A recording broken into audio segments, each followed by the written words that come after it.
Ang iba pang balita sa Visayas, hatid ni Vic Serna. Isa sa ilalim sa stress debriefing ang mga batang nakasaksi sa pananaksak ng kanilang ama sa kanilang ina sa Basak Pardo, Cebu City. Pinatay ng suspek ang biktima matapos nilang mag-away. Hindi kasi itinaya ng biktima ang mga luto number ng kanyang asawa. Sinasaksak naman ng suspek ang kanyang sarili at kalaunay namatay rin siya. Nasaksihan ng kanilang mga anak ang pangyayari.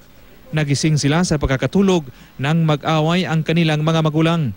Nang saksakin ng kanilang ama ang ina. Dito na raw sila tumakbo palabas ng bahay. Nasa pangangalaga sila ngayon ng kanilang lolo't lola. Pinaigting ng lokal na pamahalaan at ng Department of Interior and Local Government sa Iloilo ang kampanya laban sa illegal gambling. Dumarami na raw kasi ang natatanggap nilang reklamo. Ayon sa ahinsya, mga illegal na sabungan at karera ng mga kabayo ang madalas ireklamo ng mga residente. Inibestigahan na raw ito ngayon ng lokal na pamahalaan.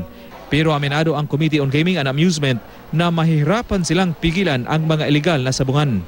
Vic Serna, Nagbabalita, Pilipinas.